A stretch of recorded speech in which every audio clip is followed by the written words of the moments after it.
Hello. This is a creepy story. So let's just hop in it. Thank you, James Cresser, for letting me use this image. I hope this is the right sub for my story. Okay, so this happened last night, something past 8. It was dark, and my mom and sister decided to go for a walk to shop about 10 minutes away, leaving me with my eldest sister and our dogs. They had to go out of the back gate since my dad took the key when he went out for work. So after looking up the gate behind him, then I went back inside. I didn't lock the back door since I didn't really know how. The door sticks and it struggled to look since I'd had to open it up again anyway. So I went to listen to music on the couch. Sorry. Sorry again. On the couch with my dog. After a few minutes, I took out my earphones because things just didn't seem right. And Barry just sent me the link to one of her programming software. I'm sorry about that, guys. The website. Woo! Cause things just didn't seem right with the back door open when it's dark. Only a few seconds of my earphones coming off do I hear knocking on the door and the door handle going down rapidly. Now this is usually the signal my mom and sister are here, and I've got to go to the back and open up the gate. I didn't understand why they were back so quickly. My dog quickly got up excited, wagging her tail at the door. As I got to the back door, I noticed I didn't hear them talking loud like they always do. Just silence. This was really suspicious, so I just stood there for a bit, slowly just walking back inside. I thought it was strange my dog got excited for nothing. She only gets excited for people she knows, since she's not the most friendly dog. My phone started dying, so I decided to go to my room, put it on charge. The light in the room was off and the curtains were open. Sorry. As I finally managed to find the charger and put it, I hear tapping coming from the windows outside my window. I was terrified. I just froze. I sat down on the bed and just looked out the window. After a moment, I hear my eldest sister come out of her room. She walks straight to the back door and just looked out.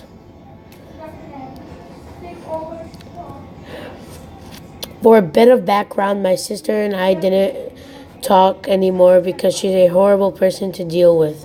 I assume she came out of her room because she must heard something too, since her bedroom window is right by the window. After just staring for a moment, I saw her quickly go back up to her room and lock the door. I was so shocked and disgusted that if she saw something too, she'd just leave me.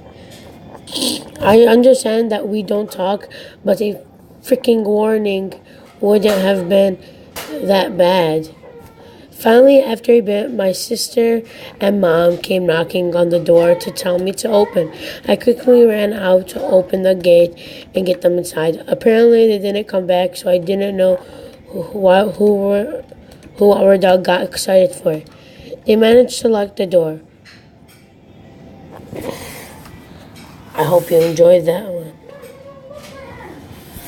Now let's get on to another one that I think you guys probably know, but no. I lurked for long enough. I love this sub. The story goes like this. When I was 15 and a sophomore in high school, two of my friends came over to stay the night. We wanted to go visit another friend's house who lived across an area in New Mexico. That's what we call ditches. And a few streets away. It wasn't that far to walk. It was about 11 p.m. We begged my mom to let us walk because we three girls together felt we could take on the world. We dressed in hats and baggy sweatshirts because we felt like though that would make us less noticeable. What can I say? We're just young teenagers. We decided to start walking after wearing down my mom, who finally allowed us to walk. She tried convincing us to let her drive as us multiple times. I wish she had. Walking under a very dark night sky in the cold seemed fun and adventurous. We laughed and talked a lot, crossed the area, and turned along a street that was a little more lit than the main ones. We thought it would be safer if it was just a typical suburban neighborhood. We get three houses down, and in our rear we hear a car. A car coming along with its lights on. Okay, a little bit creepy. We decided to hustle along, and he speeds up.